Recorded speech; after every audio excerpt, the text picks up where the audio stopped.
Hello! Welcome for a new video for today. Hani pa, nag-i-English ka na. Kung mapapasin niyo po, eto. Nakikitambay tayo kay paring itlog. Ayan, nakikita niyo naman. Diyan parte, makakahuli siya dyan. Ayan, nakikita niyo naman ako. Aso, maliit. Ewan ko. Wala na sigurong malaking isda dito. Kasi dapat ganitong tag-ulan at saka malalim yung tubig sa ilog. Marami sanang nahuhuli dyan. Parang wala tayong mahihita dito. Uwi na lang tayo.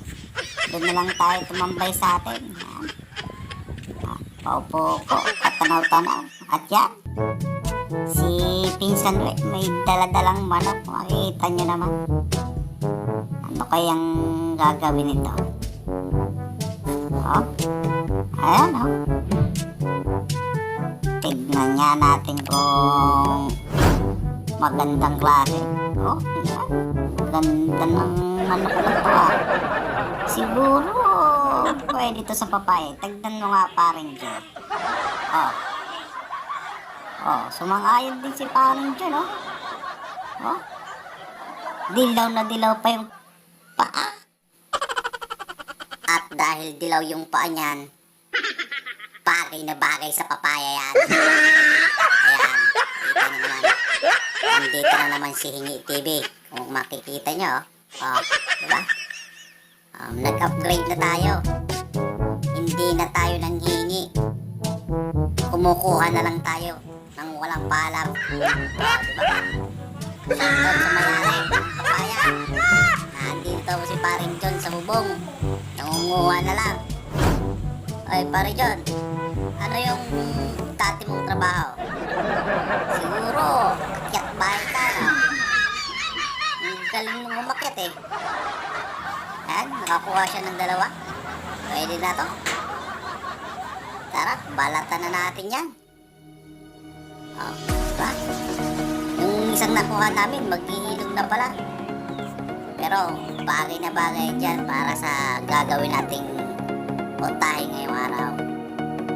Lulutuin natin ang ano yan, tinutungan. Papakita ko sa inyo kung paano gawin yun mamaya. O, ayan, diba? At syempre, yung manok na pula, kung makikita nyo, lilinisan na natin yan. Kasi kung tatama yan, di pa natin sigurado. Kaya dito na tayo sigurado. O, diba? Malinis na. At syempre, kuhain na rin yan. O, diba? Sarap. Native na naman. At syempre, magkakayod tayo ng nyog. Yan. Yan yung gagamitin natin mamaya. Makikita nyo kung paano tututungan yan. Gagawin lang, lalagyan lang natin ng ano yan, bagas. Ganyan. Papausukan lang natin yung papausukan yan. Dahil may baga, yan yung magbibigay ng magandang amoy. Mabangong amoy dun sa ating tinutungan. At yan, nakapre-fresh na tayo. Mabisa na agad. So, ilagay na yung ating manok. Yung manok na yan, alo-iluling natin yan. Tapos, diba? Ano yan, magkakatas yan. Ihayaan lang natin maluto siya sa sarili niya katas. Tapos, pag natuyo, yan, pag natuyo na yan, saka natin doon ilagay yung ating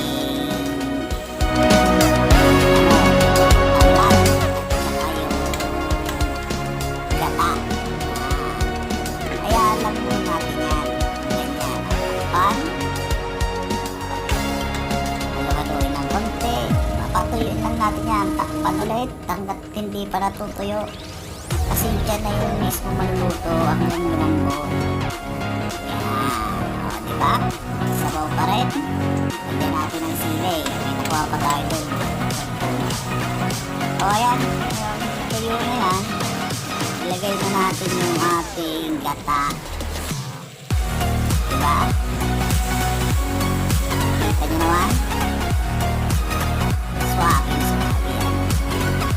Takpan hanggang kulo. Yung kulo na, ilagay na natin yung papaya. Yan.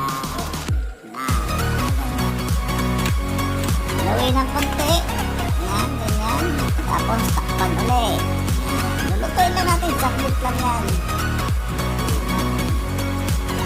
Kita nyo naman. O, diba? Tapos, diba medyo luto na yan. Ilagay na ulit natin yung isa pang nating papaya, yung medyo inog. Kasi hindi pwede natin sabayan kasi ma-overcook agad yan kasi malambot na siya dati. Ayan, bagay na bagay yung dalawang yan. Diba? Makikita nyo naman, saglit lang siya lutuin. May lasang manamis-namis yan kasi siyempre may hinog tayong nilagay yung papaya malapit ng hinog. Diba? Sarap niya. Maraming salamat po.